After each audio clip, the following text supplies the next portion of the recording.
One morning, Jessica Harper, a woman of simple tastes, experienced a deeply embarrassing incident at Atlantic National Bank.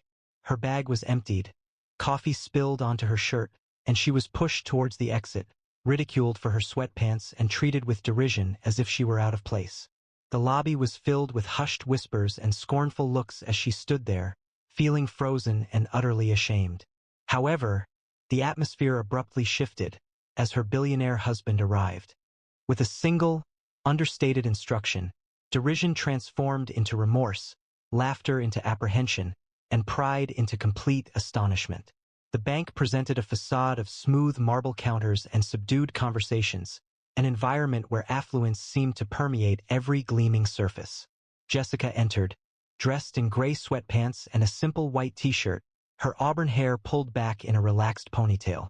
She possessed a striking beauty, with soft green eyes and a graceful demeanor, though her unassuming attire concealed it from view. Ethan stood nearby, dressed sharply in a tailored charcoal suit, projecting a sense of quiet confidence. They had come to open an account for the Harper Foundation, Jessica's nonprofit organization that invests millions in children's education, beginning with a substantial deposit for a new scholarship program. Ethan's phone vibrated. It was a call from abroad that he was obligated to answer. Consequently, he stepped outside, allowing Jessica to approach the counter by herself. She held a folder containing the necessary documents and offered a warm smile as she greeted the teller. Before the young clerk could reply, Vanessa Brooks, the branch manager, intervened. Vanessa, who was tall and appeared stern, with blonde hair neatly pulled back and a suit that conveyed authority, observed Jessica's clothing and paused. Her eyes narrowed, and her lips formed a thin, skeptical line. "Can I help you?" she inquired, her voice cold, as if Jessica had entered the incorrect location. Jessica maintained a calm tone. "I would like to open an account and make a deposit for the Harper Foundation." She pushed the folder across the counter, but Vanessa didn't acknowledge it. Instead, she bent over the counter, her eyes examining Jessica's sweatpants with disapproval. "And where did this money originate?" she demanded, her voice sharp enough to attract attention. "We represent a respected organization. Our clientele maintain a particular expectation. I require more than your assurance to confirm this isn't questionable." Jessica's face reddened, but she didn't object, simply opened the folder, indicating the documents. Vanessa didn't simply question her.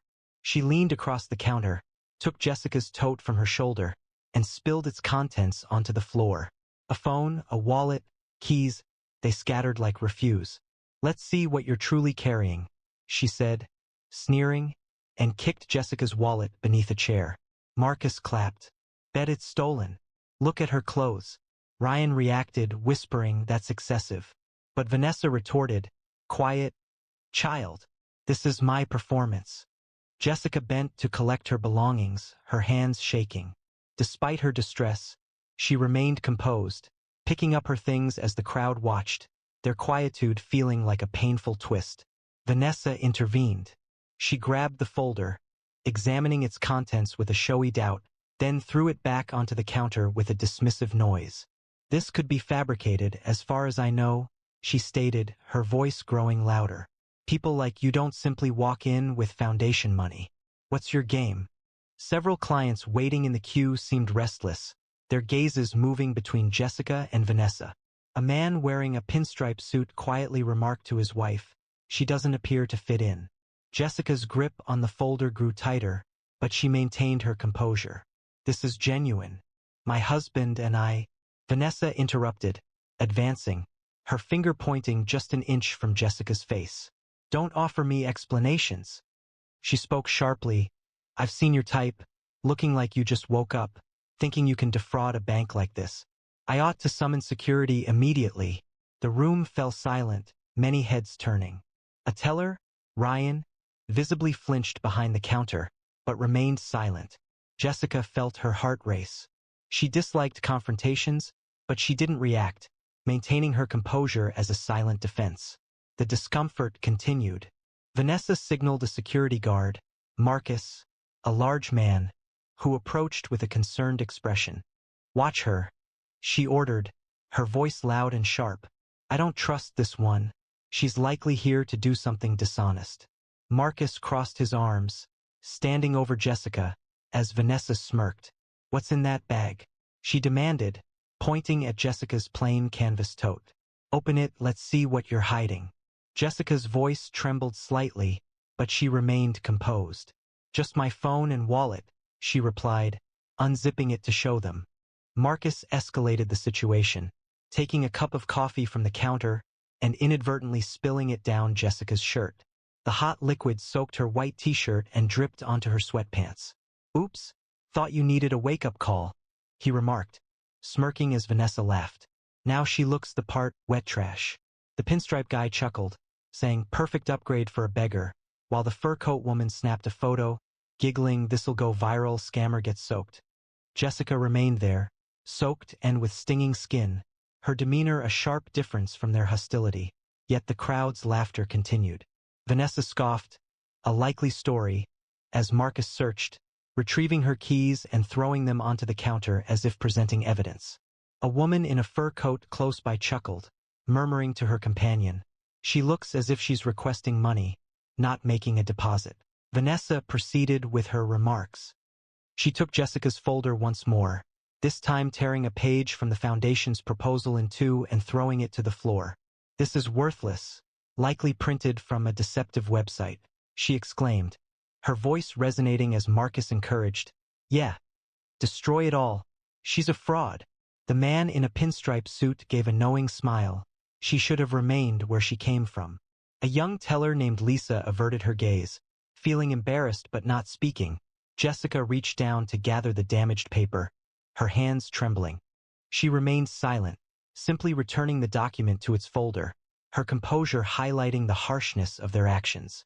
The man in the pinstripe suit nodded, a mocking laugh escaping his lips, suggesting she was deceiving them. Jessica briefly closed her eyes, focusing on maintaining her composure. She didn't require their approval. She led a foundation that positively impacted lives, yet their criticism felt sharp. She had encountered this type of assessment previously, people evaluating her based on her appearance, but never with such intensity, never so openly. Her fingers brushed the folder, clinging to the truth inside as Vanessa's finger jabbed closer, grazing her cheek. You're wasting our time. Get out before I have you escorted. As Vanessa's finger grazed her cheek, Grace stepped in closer, shoving Jessica's shoulder hard enough to make her stumble, her sneakers slipping on the wet floor from the coffee spill. Move it, con artist, out of here, he growled, while Vanessa screeched, get her gone before she stains the place. The woman wearing a fur coat applauded, saying, finally, clear out the undesirables. And the man in pinstripes threw a crumpled receipt at her, shouting, take your rubbish and leave. Jessica regained her composure, coffee spilling, paper scattering. However, she remained firm, her silence a challenge they were unable to subdue. At that moment, Ethan re-entered the room. The call concluded, concerning a business matter in Singapore, and he paused, his gaze fixed on the unfolding situation. Vanessa's finger was near Jessica's face.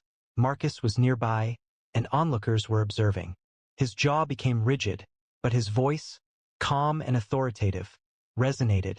You are addressing my wife. The entire bank fell silent.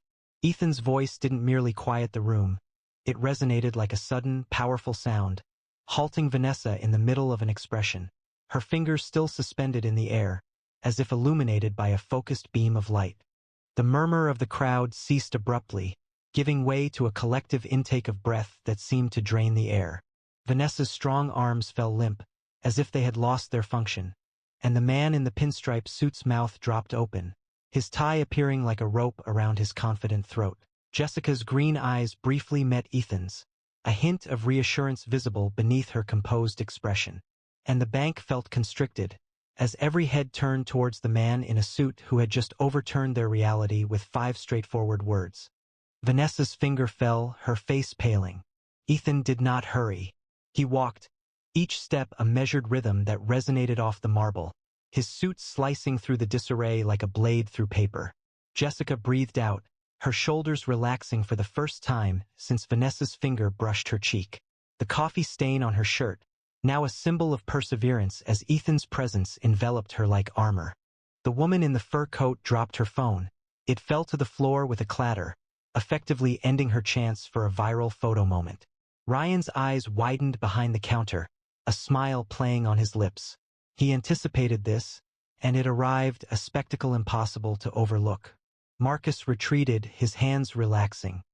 A palpable tension filled the space as Ethan arrived beside Jessica, his hand lightly touching her arm, a silent assertion that resonated more powerfully than any proclamation. This moment dissolved the room's self-satisfied atmosphere, leaving Vanessa's scorn devoid of impact and Marcus's confidence diminished. The man in the pinstripe suit recoiled, his wrinkled receipt still visible where Jessica had been, now symbolizing his flawed assessment, while the woman with the fur coat's laughter faded into a stifled cough, her fur seeming to envelop her in shame.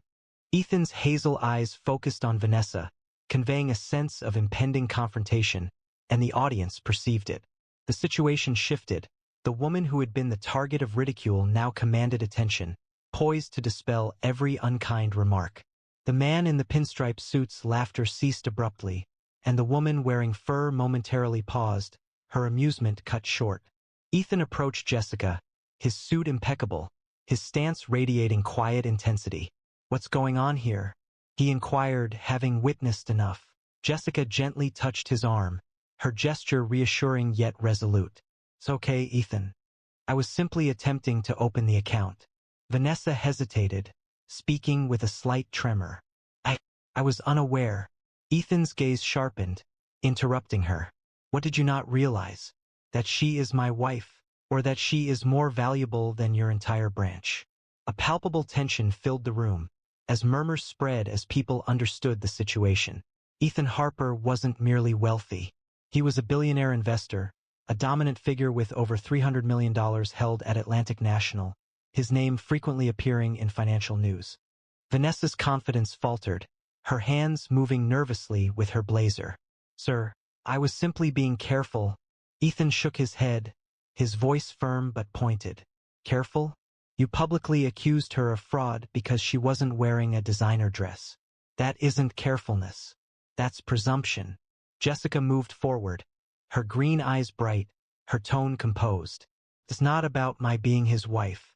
It's about you treating me as if I don't fit in because of my appearance. That's the issue here, not my account." The audience moved, some agreeing, others avoiding eye contact, acknowledging the reality of the situation. Marcus retreated to his position, lowering his head, as Ryan, the teller, quietly said, "I tried to warn her."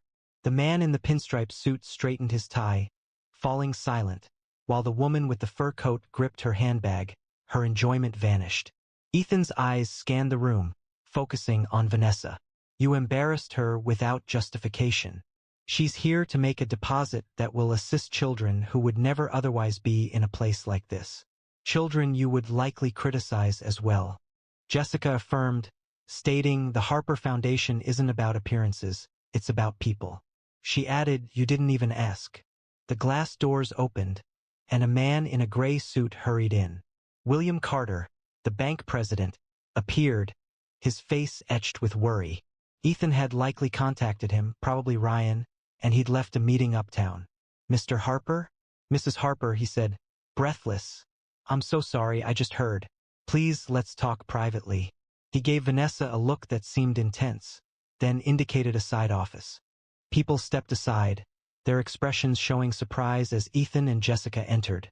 Her sweatpants a noticeable difference from the bank's polished surfaces, yet her poise exceeding it. Inside the office, William closed the door, his hands joined, stating, "This is unacceptable. I am truly sorry. What actions can be taken?" Jessica took a seat, a folder resting on her lap, her voice steady and resolute. "I am not seeking compensation for myself. However, this must never occur again, not to any individual. Instruct your employees to look beyond outward appearances. Establish a policy of respect for every individual entering the premises regardless of attire, and collaborate with my foundation to provide underprivileged students with access to accounts and financial literacy opportunities." Ethan leaned forward, stating, "You've been entrusted with $300 million of my funds. Ensure its proper use or I will relocate it." Vanessa attempted to retract her statement, her voice trembling as Ethan looked at her intently. Mr. Harper, I didn't intend that. I have financial obligations, I have a child. She pleaded, her blonde hair escaping its tight bun in her panic.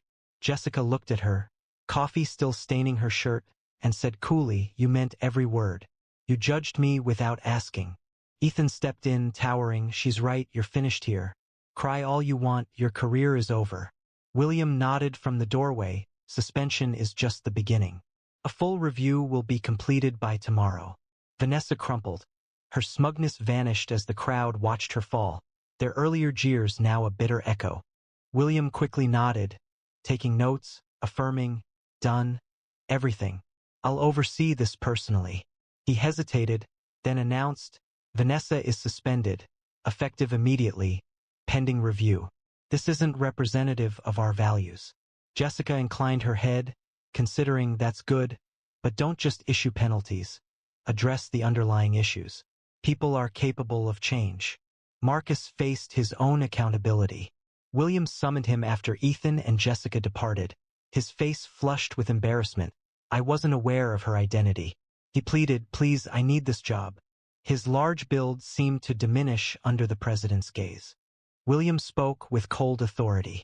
You pushed her, causing her to spill coffee. You're fortunate it's only a suspension, another infraction, and you're terminated. The pinstripe man and the woman in the fur coat retreated, their laughter fading into hushed discussions about Marcus's potential demise, the part they played in the situation clearly troubling them. Jessica's subtle triumph lingered in the atmosphere, a harsh truth they would have to accept, and the audience had reason to celebrate her ascent over their failure. Ethan grasped her hand, displaying his pride, as William assured them updates would be provided by the end of the week. The agreement was finalized, achieved through encouragement rather than intimidation. As they prepared to depart, Jessica glanced back, her gaze meeting Vanessa's through the window. Vanessa remained present, visibly anxious near the counter. One more thing, Jessica said quietly. We're offering a parent workshop next month for families with children experiencing difficulties in reading. Vanessa is invited to attend. We sometimes make hasty judgments without understanding the challenges others face. William seemed taken aback, then he nodded. She would be informed. They exited, Ethan's arm around her, the bank now noticeably calmer. The murmurs and giggles had ceased. Jessica's tote bag swayed beside her. Her sweatpants remained the same, yet her aura had altered the atmosphere. Vanessa remained motionless, her suspension a burden she would take with her. The man in the pinstripe suit discreetly left, his head bowed, and the woman with the fur coat refused to make eye contact, her purse offering no protection. William observed their departure, already composing reports, aware that $300 million and a valuable lesson were at stake. The morning sun touched Jessica's face, and she released a breath, feeling the tightness dissipate. Ethan looked at her, his expression gentle. Are you all right? She responded with a nod, a faint smile appearing. Yes, it's not solely about us, it's about their learning process. He kissed her forehead, and they proceeded, leaving the bank behind, which seemed a little less arrogant, a little more relatable. If this narrative evoked a feeling in you, please consider liking, sharing, commenting, and subscribing. Entering the interview at a leading financial firm, she felt belittled by a panel who mocked her linen shirt and accused her of being a fraud. They dismissed her impressive resume, laughing, and declared, "You're no leader. Go fetch coffee." Despite the humiliation, Elena remained composed, concealing a secret that would dramatically alter their perception. Shortly thereafter, the CEO addressed her with deference, his voice wavering, "Madam Chairwoman." The Altera Group's headquarters dominated Manhattan's skyline, a glass monolith projecting power and prestige. Its lobby resembled a cathedral of wealth, featuring marble floors, gold-trimmed elevators, and a chandelier, comparable in size to a small car, scattering prisms across leather sofas. Altera was a financial titan managing trillion-dollar portfolios for governments, tech giants, and old-money dynasties across Europe and beyond. The boardroom regularly welcomed Nobel laureates, and its executive suites saw a constant turnover of individuals from Ivy League institutions. The company fostered a demanding culture, where presentation held as much weight as skill, and an unsuitable suit could jeopardize a career. Altera's Instagram showcased its C-suite members wearing Armenian Rolexes, projecting a carefully constructed image of exclusivity. It was an environment where status served as protection, and those not belonging often faced rejection. Elena Royce entered the lobby, her white linen shirt crisp yet plain, her cream trousers tailored but understated, her flat shoes making no sound on the marble. At 39, she presented a striking image through her composure, with hazel eyes that conveyed both kindness and determination, dark hair styled in a low ponytail, and no cosmetics beyond a touch of lip balm. Her canvas tote held a notebook, a pen, and a well-worn copy of The Wealth of Nations. Elena possessed a legendary status in finance, holding a double MBA from Oxford and MIT. She had spent 15 years directing strategy for leading investment funds in Zurich, Singapore, and Boston, and had received personal endorsements from 3 global banking CEOs. A decade prior, she had designed Altera's recruitment system as a consultant, focusing on fairness and meritocracy, before transitioning to chair a private foundation. Today, Elena returned incognito to evaluate that system, presenting herself as an applicant for the position of Global Strategy Vice President. Her financial resources, connected to her husband's tech empire, were extensive but not readily apparent. She favored keeping it so. The receptionist, a young woman named Chloe with a neat bun and diamond earrings, observed Elena's attire and smiled faintly. Applicants for interviews utilized the side entrance, she stated, indicating a glass door. Elena acknowledged, her tote bag over her shoulder, and proceeded as directed, disregarding the hushed conversations from the suited executives in the vicinity. While Elena waited in the hallway prior to her interview, the other candidates, dressed in expensive suits and displaying a sense of superiority, gathered in a group around her, their murmurs cutting like barbs. Lila Tate, wearing a Gucci skirt, gestured toward Elena's tote and laughed, remarking, "Is that her briefcase or a grocery bag?" Jared Holt, considered the frontrunner, added to the mockery, tossing a crumpled dollar bill near her feet. "For your dry cleaning," he said with a sneer, eliciting laughter from the assembled group. A fellow applicant, Ethan Crane, identifiable by his Rolex, took a photograph and shared it within a group chat called Altera Wannabes. He captioned the image hat budget candidate.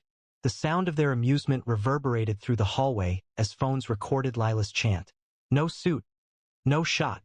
Emily Voss, a junior HR staffer, observed from close proximity, offering no intervention. Elena's grip on her tote bag tightened, her hazel eyes reflecting suppressed distress, yet she maintained an upright posture, her composure a silent challenge to their unkindness. The video appeared on Instagram, quickly accumulating 10,000 views, and each comment felt like a personal affront. "Lost in turn?" one person wrote, followed by laughter. "Or the cleaning crew," another added, "their amusement cutting." The side entrance opened onto a clinical hallway, where Elena joined a queue of applicants, primarily dressed in tailored suits and carrying leather briefcases. Jared Holt, a man in a pinstripe suit, looked down at her tote and remarked, "Hope you brought a better pitch than your wardrobe," his words intended to be heard and eliciting further laughter. Elena's hazel eyes shifted, but a faint smile touched her lips, her composure a quiet fortress. Within the interview room, a modern conference space featuring floor-to-ceiling windows, the panel was assembled. HR Director Michael Callahan, a man of substantial build in a $5,000 suit, Senior Manager Vanessa Klein, her red lipstick a sharp contrast against her tailored blazer, and Director of Operations David Rees, his cufflinks catching the light as he reviewed documents. Their gazes assessed Elena's appearance, their smiles restrained and calculated. Callahan reclined, a chuckle escaping him. "Are you the candidate? I assumed you were the coffee lady." Vanessa offered a smirk, commenting, "Is this your interview attire? Did nobody mention Altera has a standard?" The room's atmosphere grew heavy, their assessment a tangible presence. Elena spoke, her voice steady and deliberate. "Please review my resume, and let's begin the interview." Callahan scoffed, dismissing her file without opening it. "We'll get to that," he stated, his voice laced with disdain. The panel's inquiries seemed routine and intended to quickly end the discussion. While Elena tried to respond to Vanessa's shallow question regarding mergers, the panel seemed to intentionally undermine her. David Rees activated a projector showing a slide labeled Candidate Attire Standards featuring a photograph of a woman in a linen shirt closely resembling Elena's, marked with a red X. He stated with a smirk, and as the room chuckled, "This is you." Callahan then cut her off, demanding, "Speak louder. It's hard to focus with that outfit." Vanessa dropped a second test, 5 pages of conflicting financial models while still explaining, mentioning, "Oh, and this one's due in 3 minutes." The panel chuckled, their pens tapping, as Jared glanced in, winking at Callahan. The sabotage was obvious, a display intended to unsettle her. Elena's pen hesitated, her hazel eyes focusing, but she kept writing, her demeanor steady. A screenshot of the slide appeared, shared on the Altera Elite Slack with the caption, "Shash, dressed to fail." Each share felt like a public humiliation of her. "Describe your experience with high-stakes mergers," Vanessa inquired, her pen tapping with impatience. Elena started explaining her involvement in a $50 billion deal in Singapore, but David interrupted her. "That's sufficient," he stated, a smirk playing on his face. "It seems like assistant-level work." The panel looked at each other, their enjoyment evident. Then Callahan placed a 10-page financial analysis test onto the table. 5 minutes, he stated. "Let's see if you're worth our time." The test was exceptionally difficult, filled with complex equations, inconsistent data, and designed to be failed. Elena reviewed it, her hazel eyes focusing, but she wrote consistently, her pen moving with accuracy. When the time ended, Vanessa took the papers, giving them only a brief look. "You don't align with our leadership culture," she stated, her voice resolute. The reasons given were incorrect attire, a lack of presence, and a poor test performance. Before Elena could reply, Jared Holt, the candidate waiting outside, entered, his pinstripe suit sharply visible. He had been previously chosen. His interview was a mere formality following a $200,000 donation to Callahan's private fund. Jared gave Vanessa a wink, and she returned the gesture, moving his file to the top. "Now this is leadership material," she announced, making certain Elena heard. The panel chuckled. Callahan patted Jared's shoulder. "You're our guy," he stated, disregarding Elena's presence. The room's established order was evident. Wealth and appearances held more value than qualifications. Elena rose, holding her tote, and inclined her head, her voice calm but resolute. "I am unaware of any candidate so remarkable that the panel would dismiss all established criteria, encompassing experience and ethics.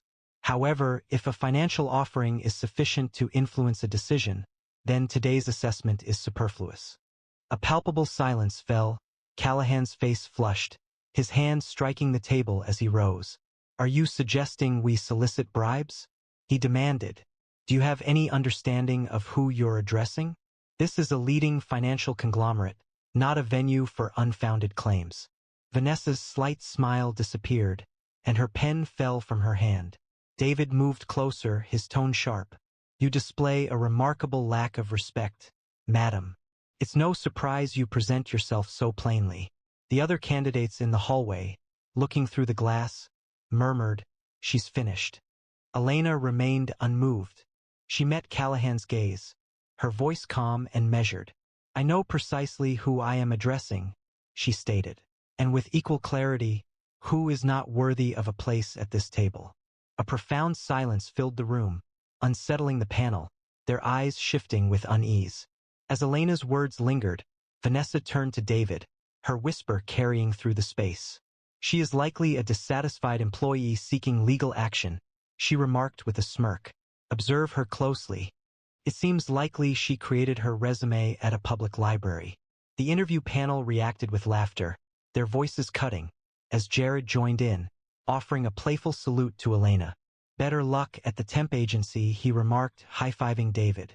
Candidates in the hallway quietly chuckled, recording the interaction on their phones for a private Slack channel named All Terra Elites. The video circulated rapidly, accompanied by captions like, "Our coffee lady crashes." Comments followed, including dismissive remarks like, "What a loser! Fire her already." Elena's fingers gripped her tote, her hazel eyes unwavering. However, the shame felt palpable, enveloping her like smoke. She remained silent, her dignity serving as a defense against their harshness. The panel's derision intensified. One man, still visibly angered, snatched Elena's test and ripped it in half, throwing the fragments onto the table. "This is our assessment of your abilities," he declared, his voice resonant. "You are consuming our time." Vanessa rose, the sound of her heels sharp, and indicated Elena's tote. "Check that bag before she leaves," she instructed a security guard stationed by the door. She added, "I wouldn't be surprised if she's got company pens in there." The guard, a stocky man named Victor, smirked and approached, his radio emitting static. "Open it, ma'am," he said, his tone suggesting suspicion. Elena calmly unzipped her tote, displaying only her notebook and book. But the guard shook his head, murmuring, "Shady." The panel chuckled. With Jared taking a photo, the flash illuminated Elena's face. An image appeared on Twitter, labeled as an all-terror rejection, and quickly gained 5,000 retweets. Elena's jaw clenched, but she secured her tote, maintaining her composure. Beyond the glass walls, the other candidates created a barrier, their murmured comments forming a wave of disapproval. "No wonder she's struggling," one remarked, a woman in a Gucci skirt named Lila Tate. Another, a man wearing a Tom Ford suit, added, "I'll wager she's never been in a boardroom." The sound of their laughter resonated, phones recording as Elena passed by, her apartment quiet. Lila created a TikTok, adding her commentary over the video. "This is why Altera's elite. We don't allow just anyone in." The video quickly reached 50,000 views, each share feeling like a public embarrassment. As Elena approached the elevator, a junior HR staffer, Emily Voss, smiled, saying, "Wrong floor, hun." Janitors used the service lift. A sudden burst of laughter filled the hallway, the candidate's amusement sharp and jarring, but Elena remained composed, pressing the button as her hazel eyes focused on the doors, her demeanor concealing a fierce determination. The elevator hadn't finished closing when the panel delivered their final critique. Callahan arrived in the hallway, clutching Elena's untouched resume, and declared, "Don't expect to return, you're blacklisted." He ripped the file, scattering the pages across the floor before the candidates. Vanessa followed, her tone laced with animosity. "Take your little book with you," she said, nudging Elena's copy of The Wealth of Nations towards her. The candidates responded with cheers, Jared shouting, "Back to the library." The security guard laughed quietly, his radio static as he murmured, "Thought she'd cause trouble." The video of the resumes shredding quickly spread online, with the hashtag Altera Elites trending in all comments. The general sentiment was, "She deserved it. No class, no chance, a fresh wound." Elena grasped her book, the weight of betrayal in her tote, and entered the elevator, holding her head high. Shortly after, the boardroom doors opened, and Gideon Price, the CEO, walked in. At 50 years old, he was a renowned figure, possessing a strong jawline, silver-flecked hair, and blue eyes that commanded attention. Gideon had transformed Altera into a worldwide leader, his reputation for impartiality as respected as his intelligence. Without looking at the panel, he walked purposefully toward Elena, who had been brought back by his assistant, Lucas, a young man in a navy suit. The atmosphere in the room changed, and the panel's expressions softened. Gideon halted before Elena, his voice a low and steady tone. "Madam Chairwoman," he said, inclining his head slightly, "I apologize for the delay." The room felt heavy, and the panel's complexions paled. Elena released her coat, exposing a gold-plated badge affixed to her shirt, identifying her as chairwoman of the board, Elena Royce. She addressed the panel, her hazel eyes displaying a controlled coolness. "I did not come here seeking employment," she stated, her voice clear and resonant. She hesitated, her eyes meeting those of Callahan, then Vanessa, then Jared. And the conclusion is negative. Following Gideon's words, "Madam Chairwoman," the panel's confidence dissolved into fear. Callahan's face turned pale, his $5,000 suit offering no protection as he stammered, "Chairwoman? This is a mistake." Vanessa's heels shook, her red lipstick a striking contrast to her pallor as she gripped the table, murmuring, "No one told us." David's cufflinks made a clicking sound as his hands trembled, his projector slide still displaying the taunting image of Elena's outfit. Elena retrieved a tablet from her tote and presented a live feed of the Altera Elite's Slack, revealing their captions, "Hat Coffee Lady crashes dressed to fail," to the assembled group. "You fostered a culture of corruption," she stated, her voice composed yet forceful, her hazel eyes focused intently on each panelist. The candidates in the hallway reacted with surprise, dropping their phones as Lucas displayed Elena's identification on the wall, prominently showing her title, Chairwoman of the Board. Gideon's blue eyes darkened, his voice a growl. "You're done," he told the panel, their careers vanishing before them. The room's silence served as a verdict, their fear a palpable force as Elena's power altered their world. Gasps spread through the room, the candidates in the hallway stopping, their phones lowering. Callahan's mouth opened but no words came. Vanessa's heels wobbled, her red lipstick a striking contrast against her complexion. Jared's pinstripe suit seemed to contract, his confidence gone. Elena advanced, placing her tote on the table, her voice unwavering.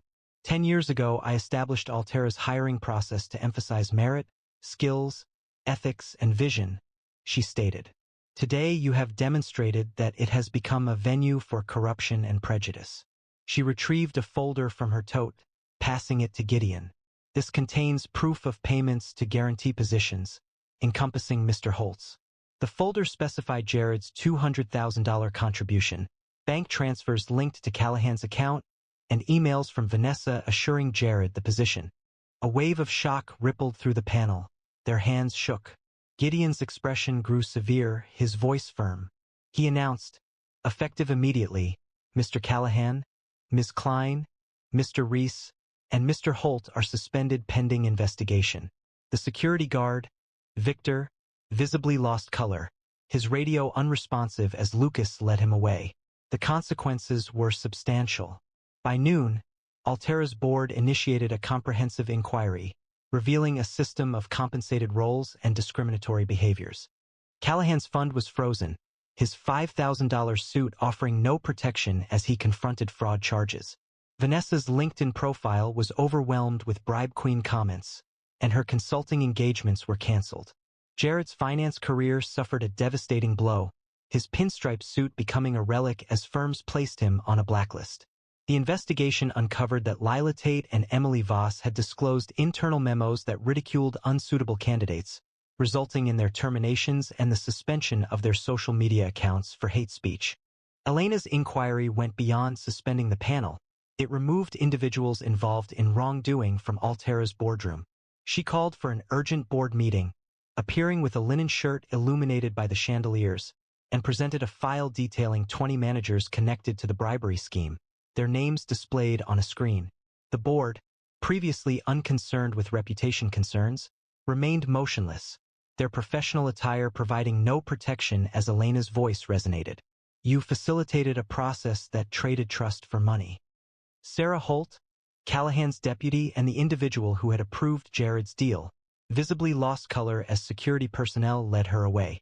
A palpable change in the room's atmosphere occurred, with directors visibly shaken as Elena implemented the Royce standard, requiring ethics audits for every new hire.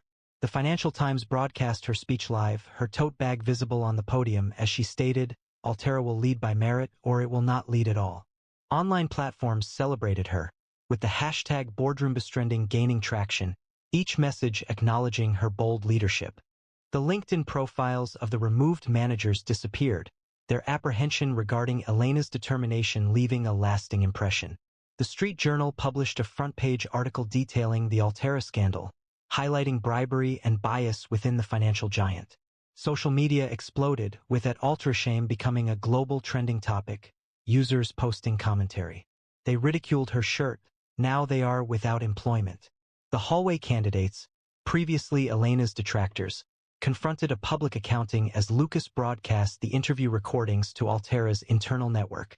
Lila Tate's Gucci skirt appeared to droop as a TikTok video making fun of Elena appeared, her face flushed as colleagues murmured, "That's her."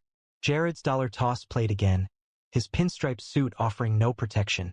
As gasps echoed in the hallway, his Altera-inspired group chat, with 200 members, was revealed, causing embarrassment.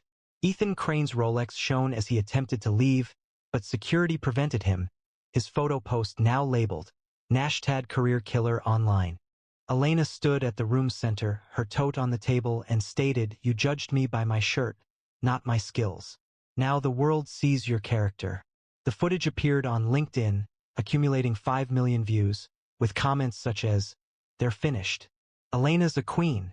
A cheer arose for her triumph. The candidates' careers suffered a collapse, their elitism becoming a public embarrassment, their fear of Elena's power serving as a lesson reflected in their downfall. The audience responded with enthusiasm on social media, with Royce rules trending as Elena's justice prevailed.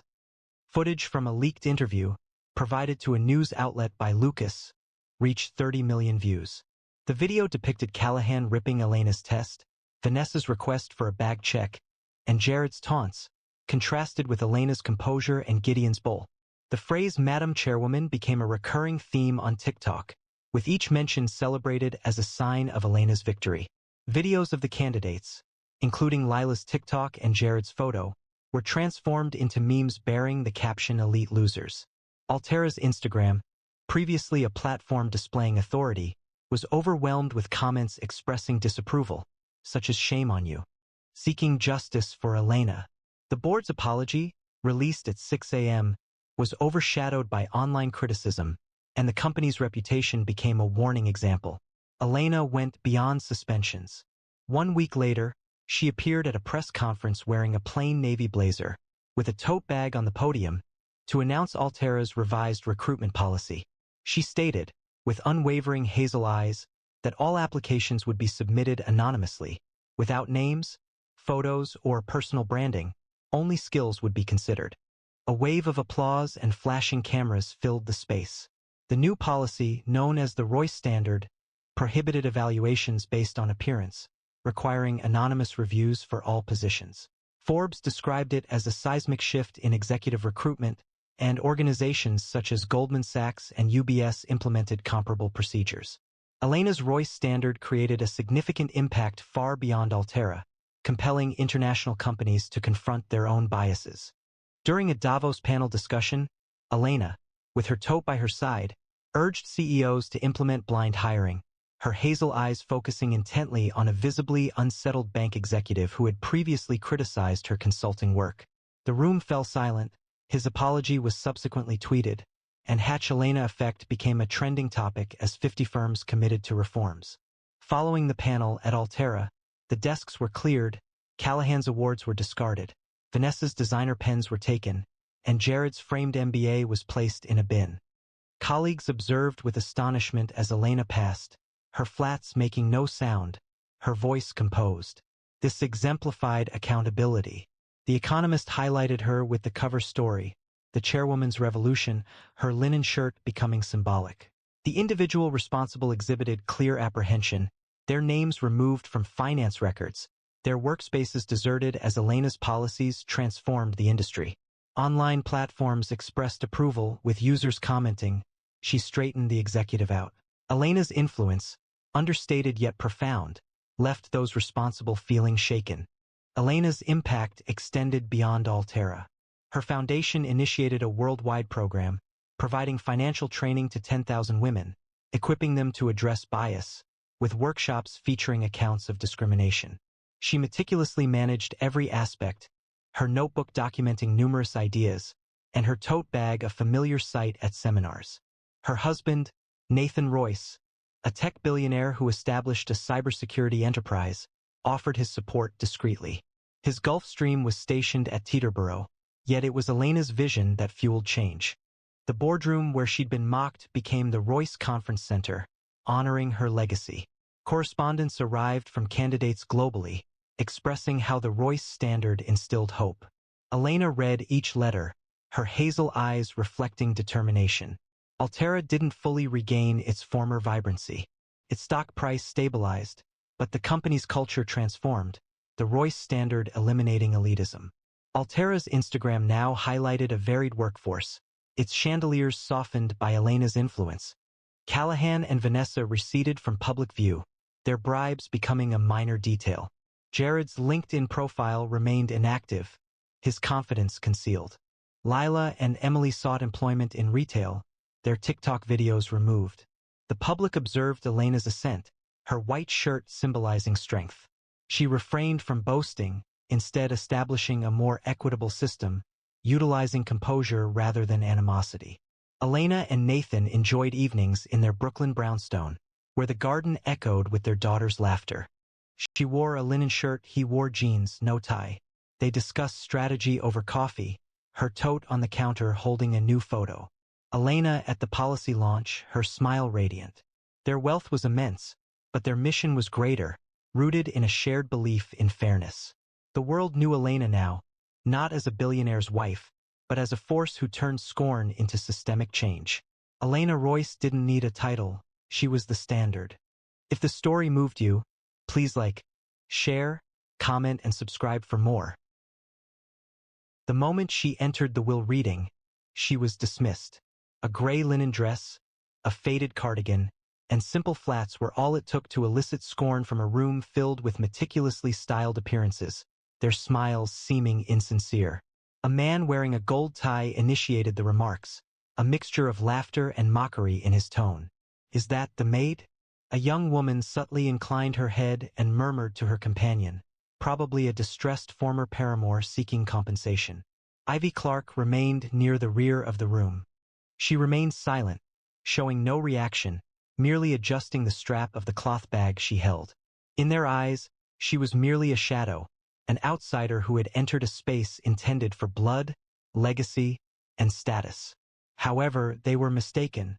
The woman they had just humiliated was the legal wife of the man they were all gathered to inherit from. And today's reading of the will was a test she had assisted in creating. The Thorne estate stretched across a wooded hill, its stone walls and iron gates forming a fortress against the world. Inside the grand hall, the scent of old money mingled with polished oak, leather, and the subtle fragrance of roses from vases that cost more than most people's rent. Crystal chandeliers hung like frozen waterfalls, capturing the April light and distributing it across a gathering of 42. Relatives, investors, advisors, and assistants. Each one was dressed to assert their position in Logan Thorne's empire. Elegant suits, silk dresses, and diamonds that sparkled with each movement filled the room. Guests mingled, sipping champagne, their expressions of sympathy seemingly as practiced as their smiles. Ivy entered discreetly, her footsteps barely audible on the marble floor. She selected a spot in the back corner, close to a large window that showcased the hazy hills beyond. Her dress was understated, comfortably loose, the gray fabric worn soft with age. A pale blue cardigan, faded with time, slipped gently from one shoulder. Ivy's dark hair was styled in a low bun, with a few strands escaping to soften her features, high cheekbones, hazel eyes that seemed to observe everything, and lips that remained composed even when others might have retorted. At 36, Ivy possessed a quiet beauty that resonated, like a memorable melody. Preston Thorne, Logan's second cousin, rested against a mahogany table, his Rolex gleaming as he smirked. Indeed, how did the cleaning staff gain access? His voice resonated, intentional, prompting amusement from a group of cousins close by. Marissa, Preston's sister, wearing a crimson dress, flipped her hair and remarked, "Perhaps she's here to dust the will before it's read." More laughter followed, brittle and pointed, like shattering glass. Across the room, a younger woman, Clara, a niece with a tech startup and a TikTok following, subtly pushed her friend, Elise, a former assistant to Logan's CFO. "Bet she's one of his charity cases," Clara whispered, loud enough for Ivy to hear. "Or a mistress he forgot about," Clara continued, looking at her bag as if she were carrying her lunch. Elise chuckled quietly, taking a subtle photo with her phone. "This is going on my story," she said. Clara's fingers quickly moved across her phone, a smile spreading as she wrote a caption for the photo she'd just taken of Ivy. Logan's charity case interrupted the will reading. "Guess she thinks thrift store chic gets her $1 billion, she said, making sure Ivy heard. The people nearby chuckled, some reaching for their phones to approve and distribute the post. which was quickly becoming popular online. Numerous comments appeared, with strangers referring to Ivy as insignificant and needy, their words a digital attack that reflected the room's disapproval. Ivy remained still, her hazel eyes reflecting the light from Clara's screen. She remained silent. Her quietness appeared to encourage their enjoyment, as if her restraint was a test they needed to overcome. Elise, a friend of Clara's, moved closer, her voice laced with what sounded like sympathy. It was a sad situation. She didn't realize she had become a meme. The laughter increased, a wave of unkindness that reduced Ivy to something less than a person, her self-respect a focus for their mockery. Ivy's fingers briefly pressed into her cloth bag, a simple item carefully made, with no visible branding. She avoided looking at Clara or Elise, ignored Preston's taunt and Marissa's barb. She remained still, her breathing regular, her gaze fixed on the vacant chair at the front where the lawyer would sit. To them, her silence appeared as weakness, a sign of exclusion. They failed to perceive the strength beneath, the way her stillness commanded a room without effort. The crowd swelled as more people arrived. A previous investor, Gerald Hayes, wearing a pinstripe suit, commented to his wife, "Logan always had people around. This one doesn't belong here." His wife, adorned with emeralds, concurred, her gaze assessing Ivy's attire. "She lacks refinement," she stated, her voice barely audible. "Her mere presence is mortifying to the family."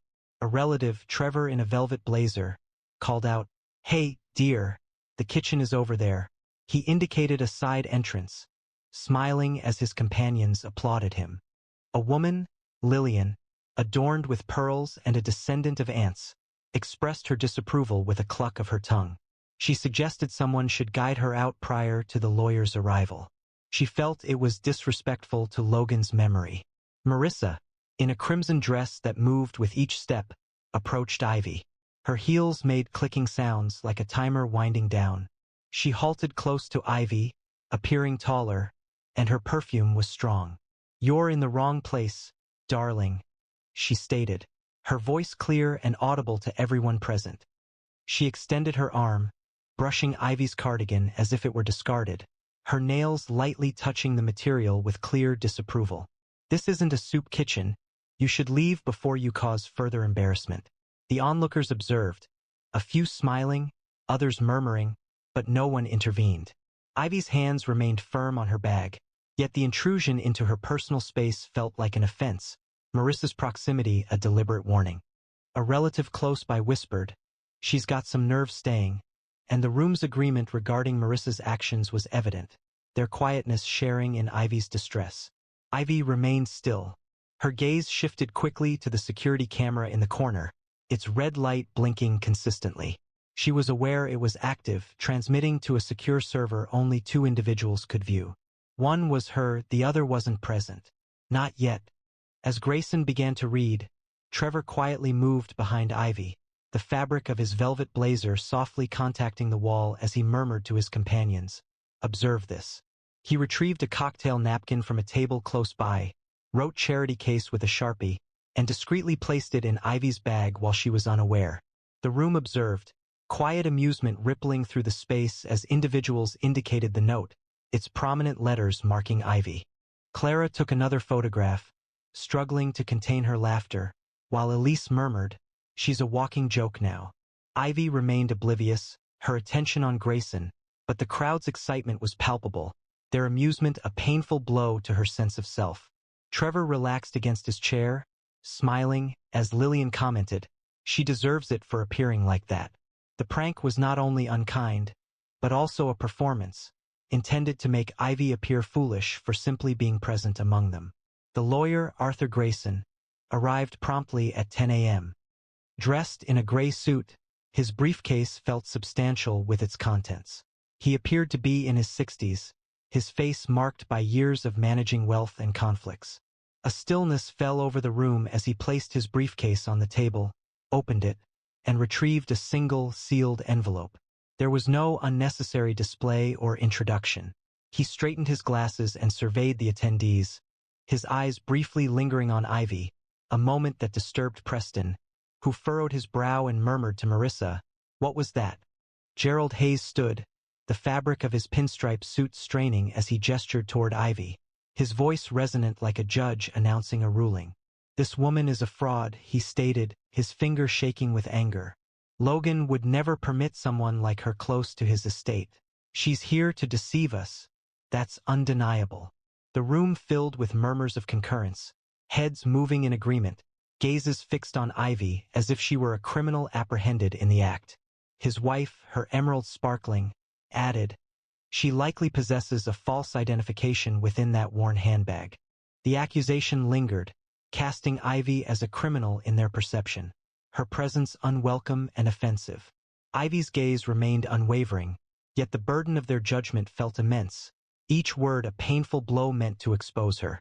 The crowd's whispers intensified, their anger a display for one another, Ivy's silence only intensifying their desire to condemn her. Grayson began, "We are gathered to read the last will and testament of Logan Alexander Thorne, which was executed 3 years ago and confirmed as genuine." A wave of whispers filled the room. 3 years.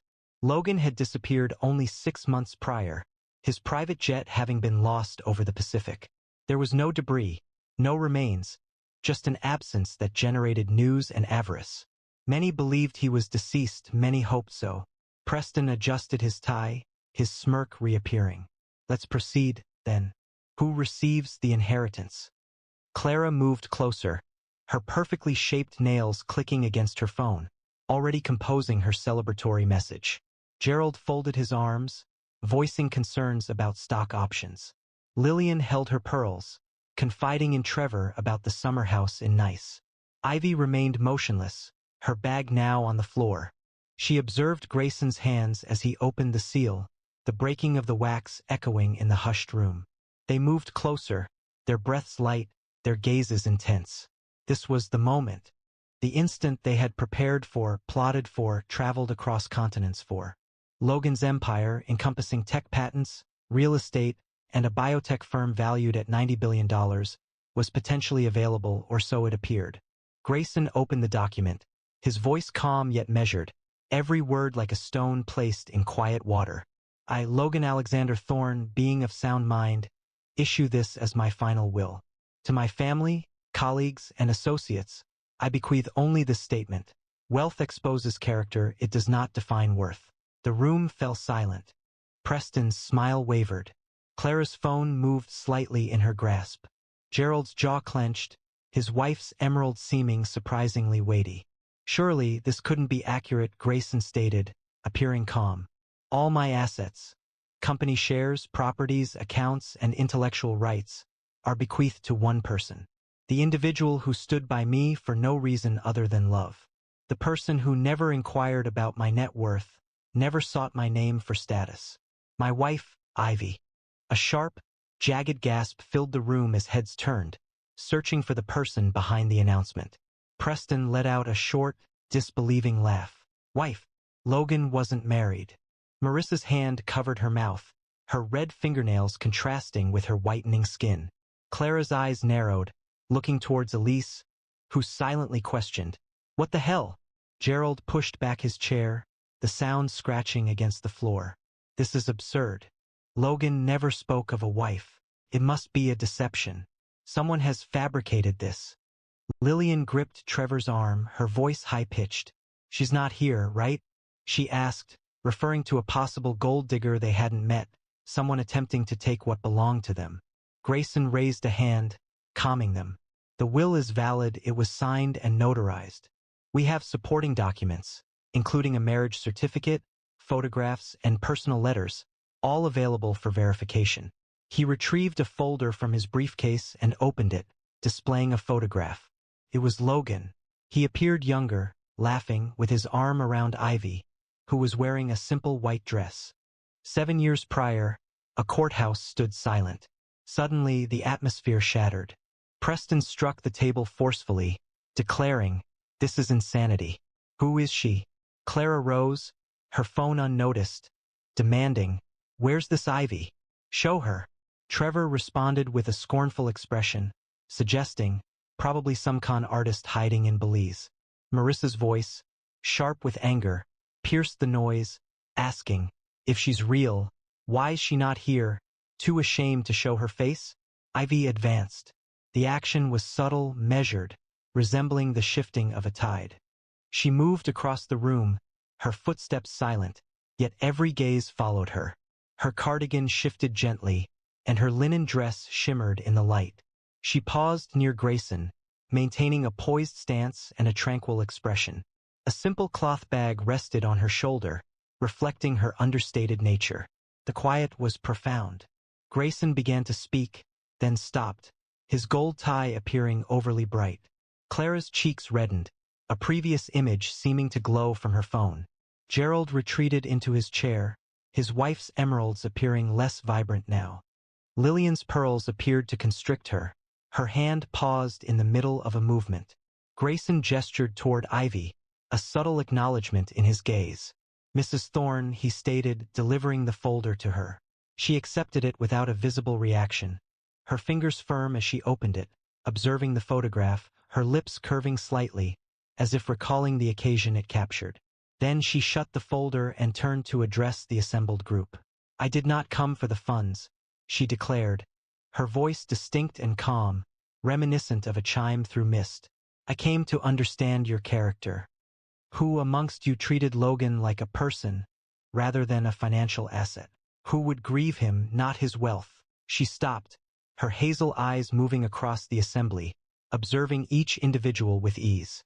"You have revealed yourselves for who you are." Preston spoke, his voice trembling but resolute. "Are you suggesting you are his spouse? You?" He indicated her dress, her cardigan, his laughter strained. "Logan Thorne married to this? No intention to be rude, madam, but your attire suggests you purchase clothing from second-hand shops." Ivy did not flinch. "I do," she stated plainly. "Logan didn't mind. He appreciated me for who I am, disregarding my clothes or possessions. Can any of you claim the same?" Clara scoffed, crossing her arms. "That's a convincing performance, but I'm skeptical. If you are his wife, what evidence do you have? A photograph isn't sufficient. Anyone can create a false image." Sounds of concurrence spread through the room, encouraging those present. Gerald affirmed, his voice prominent again. "She's correct. We require further validation. Witnesses, official papers, something tangible." Grayson reopened his briefcase, retrieving a bundle of documents. A marriage license, dated 7 years ago, was signed by both parties and 2 witnesses, a nurse named Sarah Ellis and a librarian, Michael Reed. There were personal letters from Logan to Ivy, handwritten, and verified through forensic analysis. Bank records demonstrated joint accounts maintained privately at Logan's request. He paused, retrieving a small USB drive. The drive contained video footage from their wedding. He inserted the drive into a laptop on the table, and a screen on the wall flickered to life. A hush fell over the room as a blurred video appeared on the screen. Courthouse steps, Logan in a plain suit, Ivy in a white dress, both of them smiling as they shared a kiss. Sarah and Michael stood close, applauding. The timestamp aligned with the marriage certificate. The resistance in the room dissipated, faces losing color, eyes shifting to Ivy, who observed the footage with a subdued pain in her expression. Marissa rose to her feet, her voice shaking with anger. "This is a fabrication. You orchestrated this, correct? Intending to, what, make us appear unfavorable. You're insignificant. Logan would never choose someone like you." Her words caused pain, yet Ivy's expression remained unchanged. She allowed Marissa's anger to linger without a reply. Then she spoke, her voice now icier, with a precision that could wound. "You are correct about one aspect. This was orchestrated, not to deceive you, but to evaluate you. To determine if any of you were concerned enough to inquire about my identity before you ridiculed me. To see if you would respect Logan's legacy, or simply grasp for his fortune."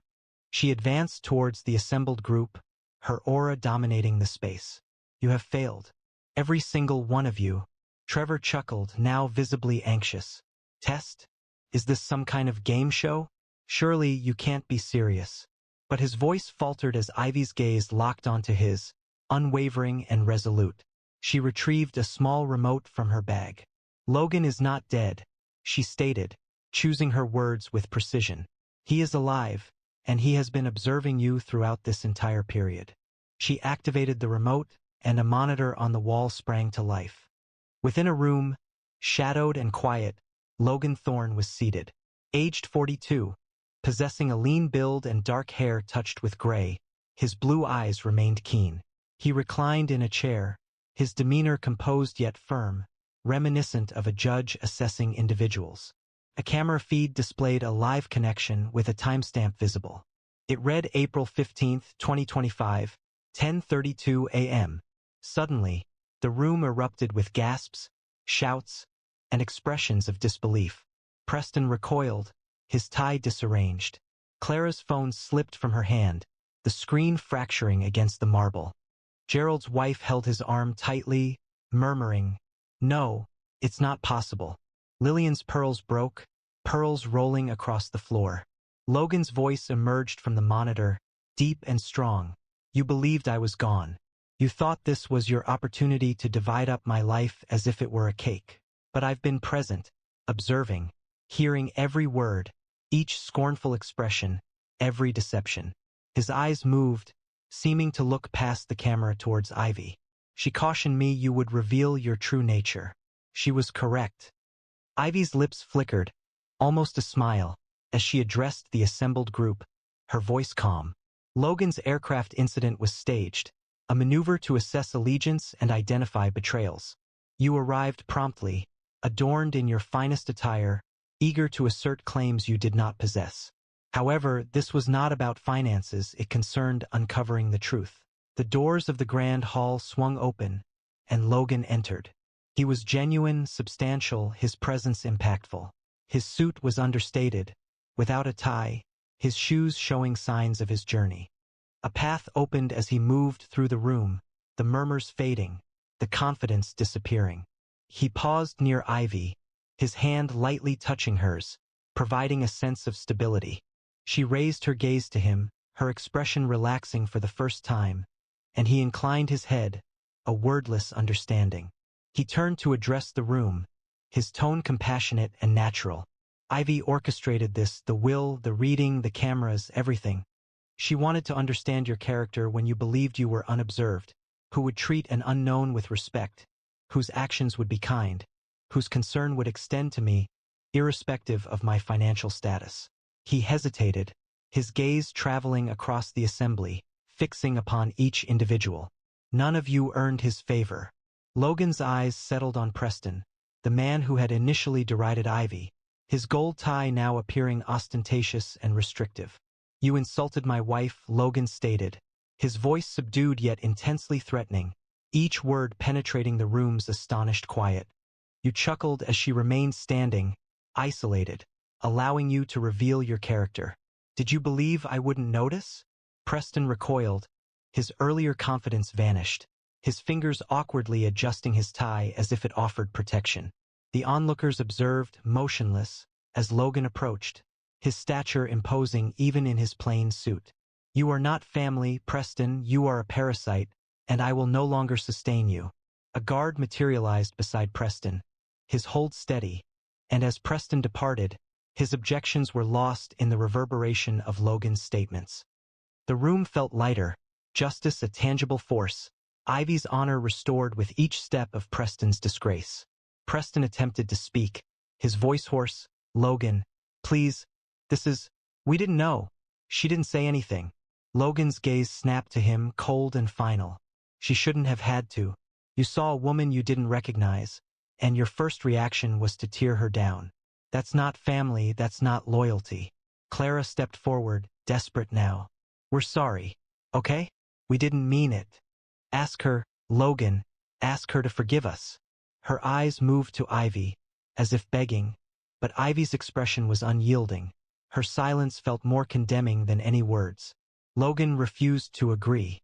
It's not a matter of forgiveness. It's about accountability.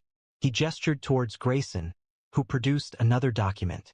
This is a supplemental clause to the will, taking effect now. Anyone who addressed Ivy disrespectfully today, identified in security camera recordings, audio recordings, or through testimony, will be disinherited. No shares, no properties, no communication. The matter is concluded. Preston began reading names, his voice sharp and authoritative. Preston Thorne, Marissa Thorne, Clara Evans, Gerald Hayes, Lilian Ward, Trevor Lang. Each name was announced with force, causing faces to fall, protests to erupt, then subside as security personnel intervened. Preston shouted, "You can't do this. I'm blood." But a guard gently took his arm, guiding him toward the exits. Marissa followed, her crimson dress flowing, her sobs audible. Clara held her damaged phone, quietly murmuring, "This can't be happening." As she was being escorted out, Clara's face lost its color as Logan turned to her, his gaze piercing her like glass. "You turned my wife into a meme," he stated, his voice even but intense, believing your followers would applaud you. "But falsehoods don't endure," he continued. He gestured toward Grayson, who activated his laptop, and Clara's phone vibrated intensely in her hand. Her social media accounts, her empire of influence, were collapsing publicly, posts deleted, followers decreasing by thousands, sponsors severing ties with remarkable efficiency. "You're banned from my companies, my properties, my life," Logan stated as a guard took her arm, her damaged phone falling to the floor. The crowd's gasps were a chorus of awe, the room charged with the excitement of justice. Ivy stood beside Logan, her silence holding weight as Clara's digital influence weakened, her past mistreatment of Ivy now contributing to her downfall. Gerald's wife attempted to protest, her jewels sparkling, but Logan interrupted her. "You insulted my wife, and you are no longer welcome here." They departed, their heads lowered, as onlookers dispersed and guards emptied the room. Lillian's scattered pearls made a brittle sound beneath the footsteps, a suitable conclusion to her arrogance. As the doors shut, just a few remained, 3 individuals who had remained quiet, who hadn't laughed or sneered. Sarah Ellis, the nurse from the wedding video, now older, her eyes filled with relief. Michael Reed, the librarian, who had nodded to Ivy upon her entry, acknowledging her discreetly. And Anna, a groundskeeper who had offered Ivy water prior to the reading, without hesitation. Logan turned to them, his voice gentler now. "You observed her, you didn't judge, that's what family signifies." He looked at Ivy, his hand finding hers again. "You were right about all of it." Ivy's gaze lingered on the empty chairs, the spilled champagne, the broken pearls. "I didn't want to be right," she said, her voice quiet but firm. "I wanted them to be better." She faced the 3 who remained, her eyes warm now. "Thank you for seeing me." Logan squeezed her hand, his voice low for her alone. "You are more than they'll ever understand." A slight, genuine smile touched her lips as she moved closer, the fabric of her cardigan lightly against his sleeve. The room was still, the vultures having departed, the truth revealed. Ivy did not require the money, the estate, or the empire. She had never desired them. What she had wanted was Logan, living, complete, belonging to her. And now, with the world reduced to its essence, they remained together, resolute. The hills beyond shone green beneath the April sky, and the cameras ceased blinking, their purpose fulfilled. If this story resonated with you, please show your appreciation with a like, share it with someone who might benefit from hearing it, and subscribe for more stories that explore difficult subjects with hope. Your support helps ensure these stories continue to be told.